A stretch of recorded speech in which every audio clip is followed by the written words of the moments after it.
Automne 1930. Les feuilles dorées de Saint-Germain-en-Laye dansent sous la lumière douce d'un après-midi qui semble présager la fin d'une époque. Léonard Dubois, un inventeur de génie, reçoit dans son cabinet de travail un jeune journaliste dont le nom a été délibérément oublié par l'histoire.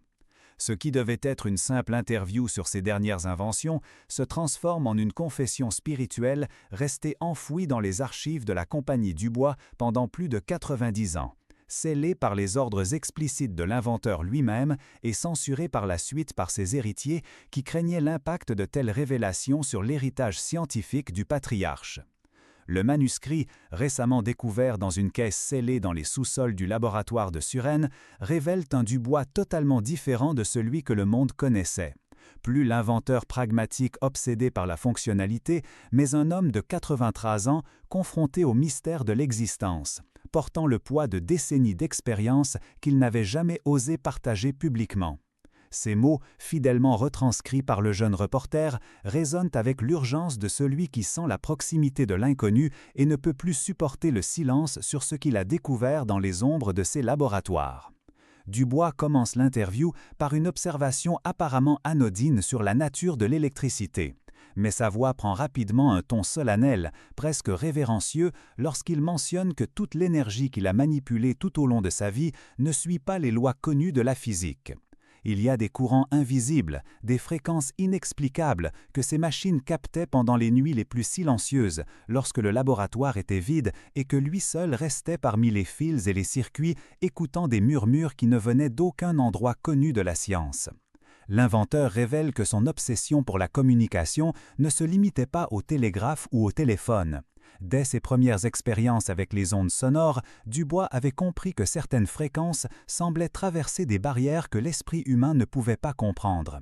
Pendant des années, il a développé secrètement des appareils de plus en plus sensibles, capables de détecter des vibrations si subtiles qu'elles étaient à peine enregistrées par les instruments conventionnels. C'était comme si l'éther lui-même gardait des messages d'une réalité parallèle, attendant seulement quelqu'un avec la technologie et le courage nécessaires pour les déchiffrer.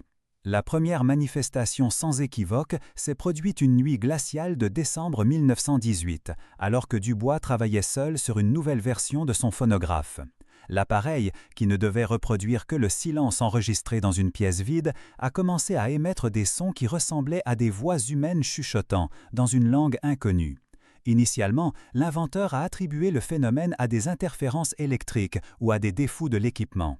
Mais la répétition constante du même motif sonore et la clarté croissante des voix l'ont forcé à reconnaître qu'il était confronté à quelque chose de complètement hors du champ de la science matérialiste.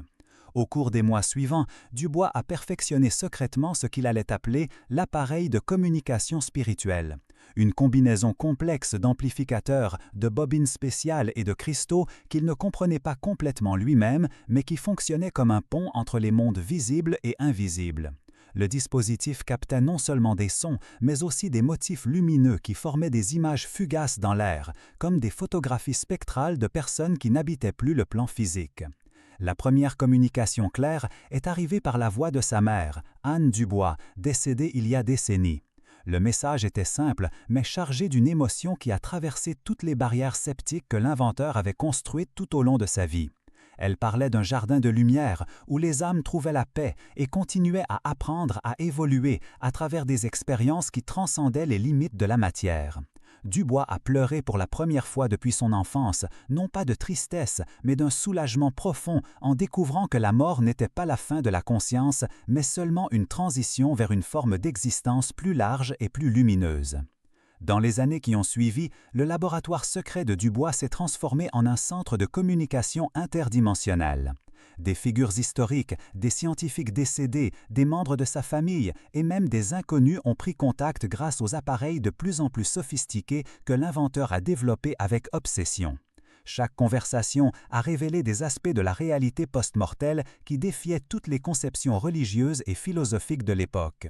Les âmes n'étaient pas des entités éthérées flottant dans les nuages, mais des consciences actives, organisées en sociétés complexes, travaillant sur des projets qui englobaient de multiples dimensions de l'existence. Le propre Pierre Curie, qui était décédé quelques années auparavant, a contacté Dubois par l'intermédiaire de l'appareil, par un après-midi de printemps. révélant que de l'autre côté de la vie, il continuait à inventer, mais maintenant avec accès à des principes énergétiques que la physique terrestre mettrait encore des siècles à découvrir. Il a décrit des laboratoires faits de lumière pure, où les idées se matérialisaient instantanément, où l'électricité obéissait à la volonté consciente et où chaque découverte contribuait à l'évolution spirituelle du cosmos. Curie a averti Dubois des dangers de divulguer prématurément ses découvertes, car l'humanité n'était pas encore prête à intégrer la technologie et la spiritualité sans créer plus de conflits et de destruction. À travers ses communications extraordinaires, Dubois a compris que sa mission terrestre avait toujours été de préparer le terrain pour une révolution bien plus grande que la simple électrification du monde. Chaque ampoule allumée, chaque son reproduit, chaque image projetée étaient des étapes d'un voyage qui culminerait dans la réunification de la science et de l'esprit, de la connaissance matérielle et de la sagesse éternelle. Ces inventions étaient comme les lettres d'un alphabet cosmique qui, un jour, permettrait à l'humanité de lire les messages écrits sur les fréquences invisibles de la création. Pendant l'interview, Dubois a décrit avec des détails impressionnants les visions qu'il recevait par son appareil. Il a vu des villes construites avec une architecture de lumière qui répondait aux pensées de leurs habitants, où les couleurs avaient des sons et les sons généraient des formes géométriques d'une beauté indescriptible. Il a observé des écoles où des maîtres spirituels enseignaient par la transmission directe du savoir, sans avoir besoin de mots ou de symboles, seulement par la communion de conscience qui vibre à la même fréquence d'amour et de sagesse. Hashtag un destin plus grand que la vie. Ce qui le troubla le plus profondément fut sa découverte concernant le processus de la mort physique.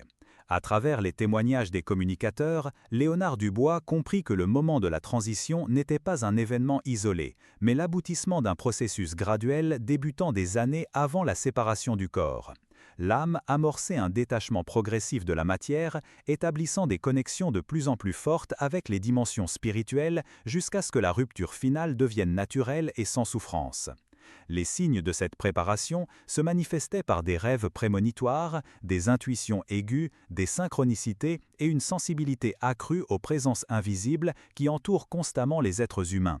Léonard Dubois révéla avoir lui-même commencé à ressentir ces signes au cours des dernières années.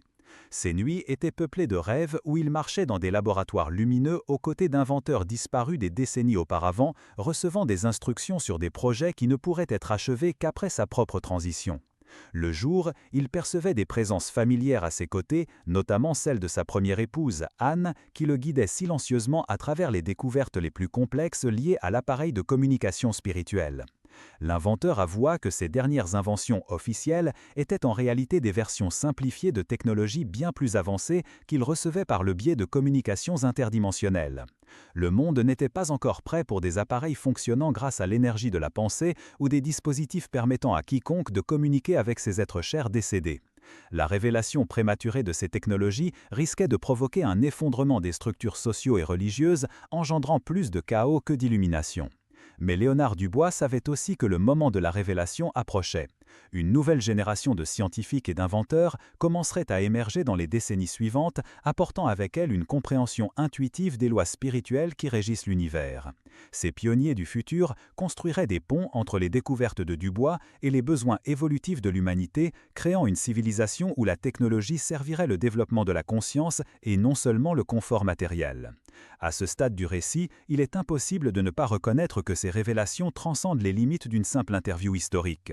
Si vous sentez que ces mots résonnent avec des vérités que votre âme connaît déjà, si vous reconnaissez dans les expériences de Dubois les signes d'une réalité supérieure qui imprègne notre existence, alors vous faites partie de cette nouvelle génération de chercheurs qui l'avait pressenti. Continuez à suivre ces récits et inscrivez-vous pour recevoir d'autres révélations tenues secrètes pendant décennies, car le moment est venu pour l'humanité de s'éveiller à sa véritable nature spirituelle grâce aux connaissances que nos grands pionniers ont découvertes mais n'ont pu partager ouvertement. L'entretien prit une tournure encore plus profonde lorsque Dubois décrit l'expérience la plus transcendantale de sa vie, survenue quelques semaines seulement avant cette rencontre avec le jeune journaliste. Alors qu'il travaillait sur une nouvelle configuration de son appareil lors d'un orage, quelque chose d'extraordinaire se produisit. Les éclairs qui s'abattaient sur Saint-Germain-en-Laye créèrent une condition énergétique unique qui amplifia considérablement la sensibilité de l'équipement. Soudain, Dubois n'entendait plus seulement les voix de l'au-delà, mais il fut littéralement transporté sur le plan spirituel, conservant sa conscience terrestre tout en expérimentant directement la réalité post-mortem. Dans cette expérience transcendantale, Dubois se retrouva dans une immensité lumineuse où des milliers d'âmes travaillaient à des projets collectifs de création cosmique. Il vit que chaque pensée, chaque invention, chaque découverte faite sur Terre était simultanément reflétée et amplifiée dans ces dimensions supérieures, contribuant à une offre grandiose dont le but est l'évolution spirituelle de tout l'univers. Il comprit que son obsession terrestre pour la lumière électrique était en réalité le reflet de sa mission spirituelle supérieure, aider l'humanité à se reconnecter à la lumière divine, source de toute conscience et créativité. Au cours de cette expérience, Dubois fut guidé par une présence qui se présenta comme l'architecte cosmique, non pas une divinité personnelle, mais une conscience collective formée par toutes les âmes ayant atteint l'illumination complète. Cette présence lui montra que chaque être humain est en réalité un inventeur spirituel, doté de la capacité de créer des réalités grâce au pouvoir concentré de l'esprit conscient. La différence entre les plans physiques et spirituels ne réside pas dans la nature de la création, mais seulement dans la densité des vibrations à travers cette création se manifeste. L'architecte cosmique révéla à Dubois que sa prochaine transition ne serait pas une fin, mais une promotion vers un laboratoire infiniment plus grand où il pourrait travailler directement avec les énergies fondamentales de la création. Là, ses inventions ne seraient plus limitées par les matériaux terrestres, mais pourraient être construites avec des substances de pure lumière, répondant instantanément aux intentions conscientes de leur créateur. Dubois vit que de l'autre côté, il continuerait à inventer, mais que ses découvertes bénéficieraient non seulement à l'humanité terrestre, mais aussi à des civilisations spirituelles dispersées à travers d'innombrables dimensions de l'existence. Plus impressionnante encore fut la vision selon laquelle toutes ces inventions terrestres étaient en réalité des souvenirs inconscients de technologies que son âme connaissait déjà d'existence antérieure dans d'autres réalités. Le phonographe était un lointain souvenir d'appareils capables d'enregistrer et de reproduire non seulement des sons, mais aussi des souvenirs complets et des expériences de vie passée. L'ampoule électrique rappelait des dispositifs spirituels d'illumination spirituelle permettant aux âmes d'explorer les recoins les plus sombres de la conscience, transformant les ténèbres psychologiques en lumière de sagesse. Dubois comprit que le processus d'invention a toujours été, en réalité, un processus de rémémoration spirituelle.